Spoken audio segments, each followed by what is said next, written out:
año 2000, ni Dios ni la patria apostaban ya por Alberto Fujimori. Acababa de inaugurar su tercer periodo como presidente. El Jurado Nacional de Elecciones y la OMPE habían jugado a su favor. El fraude había sido demostrado y había llevado incluso al retiro de la candidatura de Alejandro Toledo. Nada nublaba el feliz horizonte del chino, ni las millonarias cuentas de Montesinos publicadas en diciembre del 99, ni las evidencias del nexo entre su gobierno y las FARC. Él seguía llenando sus mítines con los ómnibus del Prona y hacía bailar a su ritmo a toda la prensa cautiva. Este es el baile, este es el ritmo que todos recuerdan, el ritmo del chino, de Túnez a Tacna, el pueblo lo extraña, se siente que falta el ritmo del chino. Pero el manejo de las actas no había sido suficiente para garantizar la mayoría en el Congreso. Fue así que un nuevo plan del doctor Siniestro empezó a desarrollarse. Los tránsfugas fueron apareciendo uno a uno.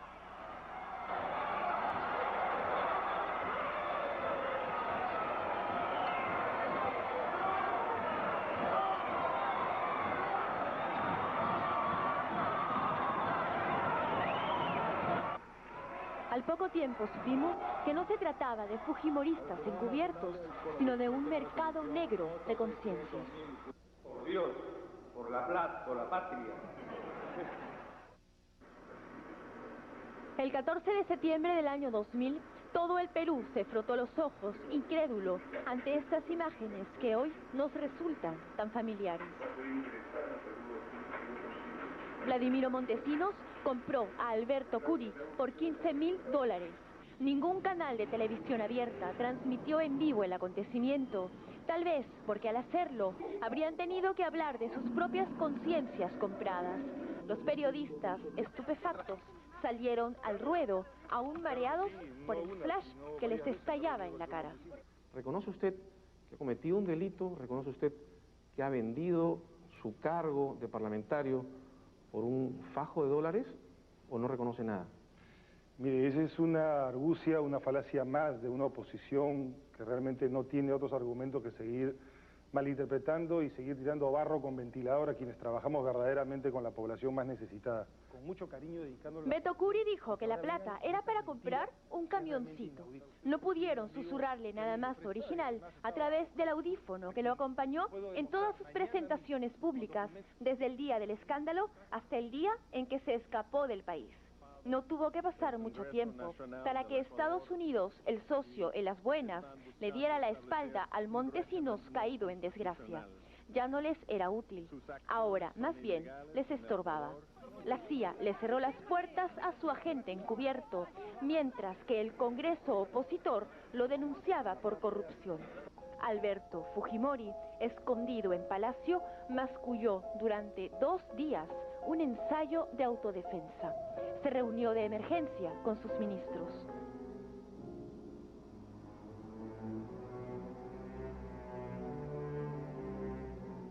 Marta Chávez, la única, cumplió con honores su rol estelar de siempre, ese que la había convertido en una de las mujeres más odiadas del país. Declaró que Montesinos había cometido un error gravísimo, pero minúsculo con relación a los servicios que brindó. Ni Fujimori se había atrevido a tanto. El chino, más cochino que nunca, se hizo el desentendido, fingió indignación y desconcierto. El 16 de septiembre, 2 días después del terremoto, puso su cara más dura y anunció que desactivaría el SIN, recortaría su mandato y convocaría a nuevas elecciones en las que él no participaría. Deseo que el Perú, mi país, y al que he entregado 10 años de trabajo intenso, procurando la máxima eficiencia para levantarse de sus escombros, no retroceda en términos de paz y desarrollo. El 18 de septiembre continuó la farsa. Mientras la Bolsa de Valores de Lima se derrumbaba, Montesinos acudía al Ministerio Público para fingir que se ponía a derecho, y Keiko sudaba la gota gorda para defender a su papi, colgada de las rejas de palacio.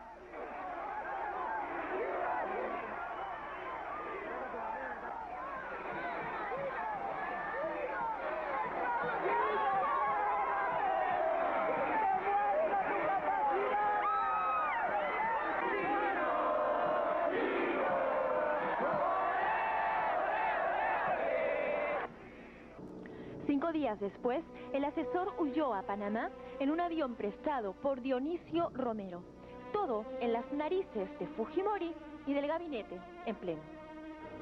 No conocemos el paradero del doctor Montesinos. Definitivamente sabemos lo siguiente. Sabemos que está en Lima. Sabemos que no ha salido ni de Lima ni obviamente del país. Sabemos que no está detenido.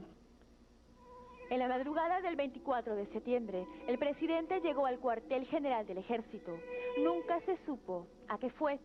Durante esa semana, presentó 2 proyectos de ley al Congreso. Uno que recortaba su mandato de 5 años a 12 meses y otro que desactivaba el CIN. El 25 de septiembre, Alberto Fujimori firmó una resolución aceptando la renuncia de Montesinos, ya prófugo de la justicia. Como si no fuera suficiente el ridículo, el documento elogiaba la labor del doctor y le agradecía por los servicios prestados a la nación. Al día siguiente, el Poder Judicial absolvía a Montesinos del delito de corrupción de funcionarios.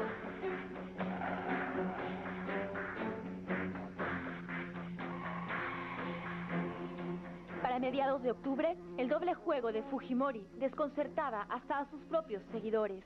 Montesinos acababa de abandonar Panamá y había aterrizado en Pisco con el permiso del todavía presidente. El DOC se daba el lujo, inclusive, de conceder entrevistas radiales. ¿Y por qué no? Si el propio César Gaviria le tramitaba los asilos y le negociaba las impunidades.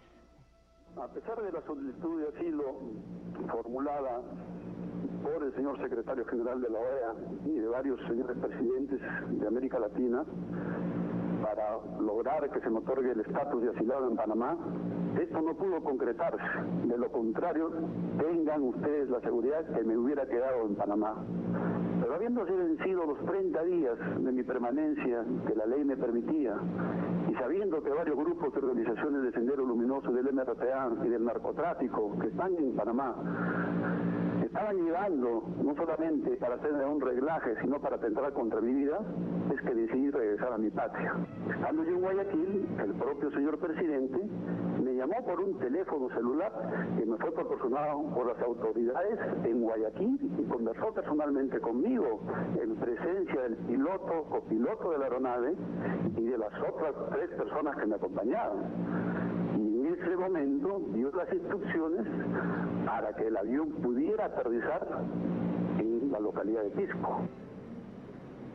Mientras esto ocurría, Alberto Fujimori condicionaba su renuncia a la aprobación de una ley de amnistía que favoreciera a militares implicados en violaciones a los derechos humanos y al narcotráfico, y que limpiara también cualquier delito cometido por funcionarios públicos.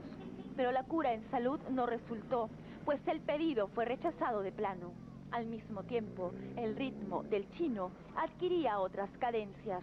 Entraba a su etapa más cantinflesca, con una cacería al estilo Far West. Para quienes habían sido sus periodistas escogidos, esto fue un drama y no una parodia.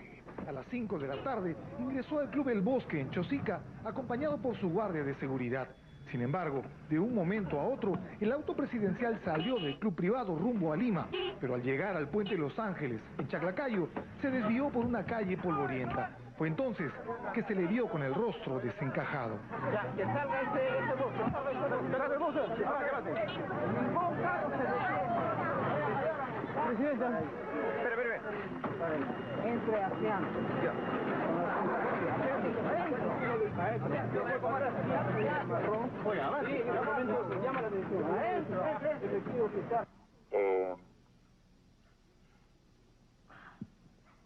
No se ha logrado su ubicación.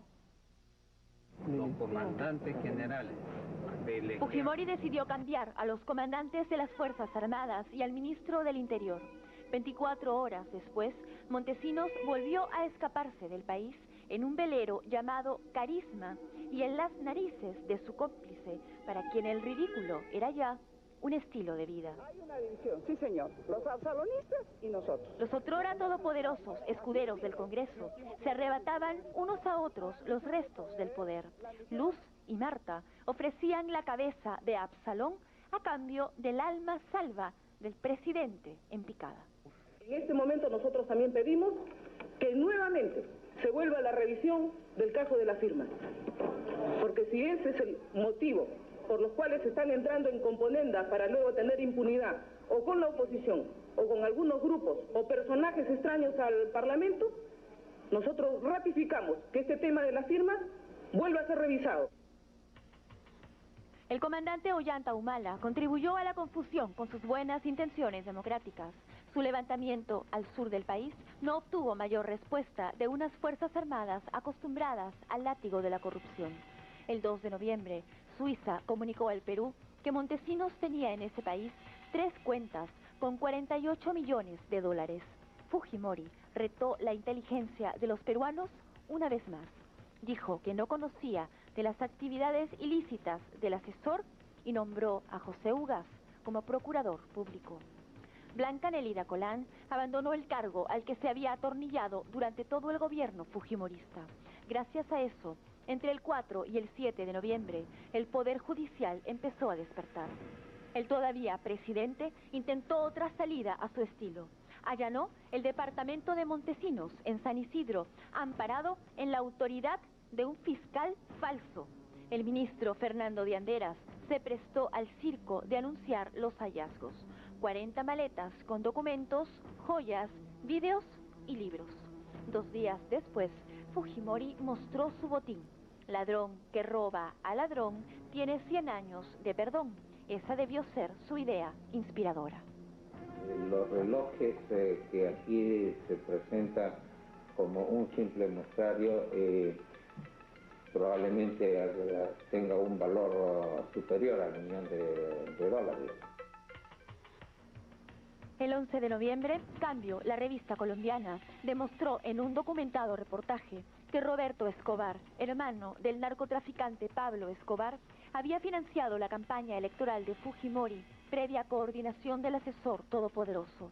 Si ya había pensado en escapar, esta noticia fue tal vez el empujón decisivo. La huida ya estaba programada y para llevarla a cabo, el presidente fue una vez más fiel a su estilo. El mismo día que el Congreso destituía a Marta Hildebrand de la mesa directiva y que el ministro Salas inventariaba sótanos en el SIN, Fujimori viajaba al sultanato de Brunei para asistir a una cumbre presidencial. Partió subrepticiamente desviando la atención de la prensa con un operativo en Playa Arica.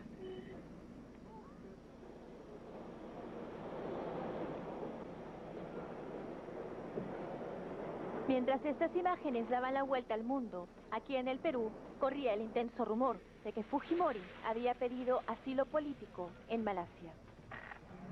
Esta información que les estamos entregando solo significa que la historia del señor Fujimori ha concluido, y ha concluido de la forma más baja y abyecta posible, es decir, huyendo como un cobarde y negándose a afrontar las consecuencias de sus propios hechos. Los ministros fieles aún a quien ya había puesto los pies en polvorosa negaron esta versión. El presidente llegó a Japón con los aires de quien se sabe impune. El 19 de noviembre, la renuncia del Chinito llegó vía fax al Congreso de la República. Él está anunciando una decisión. En los próximos días se va a materializar, formalizar esa renuncia, si es que el presidente así lo considera. Y bueno, todavía no está dicho todo, no está asegurado si él va a regresar o no. Yo estoy segura que él va a regresar. Defraudar, no, estoy sorprendida en este momento. La renuncia Creo que es conveniente en estos casos para que nuestro país pase a un proceso de elecciones sin mayor complicación, y eso lo ha entendido el presidente de la República. Como él me ha manifestado el día de hoy en una llamada por teléfono, que lo hace por bien del país, que él quiere anteponer sus intereses personales o de la Alianza Perú 2000, porque él considera que los intereses del Perú están primero. ¿Cuándo volvería el presidente Fujimori? ¿Cuándo volvería? No tenga la menor duda que en los próximos días el señor presidente va a regresar. Well, I don't have any reason for that. Could you say in English the reason that you decided to resign, please? Yes. A partir de entonces, nuestro presidente prófugo se dio el lujo de ofrecer conferencias de prensa, estrenar novias y aparecer como héroe en los bloques estelares de la televisión japonesa. Y ya han pasado 30 meses y él sigue muy campante. Y nosotros aquí tratando de mantener vivo su recuerdo para que algún día podamos por fin tenerlo nuevamente entre nosotros y decirle: buena, Chinito, la hiciste linda, pero ahora sí te llegó la hora. Qué buena yuca, ingeniero.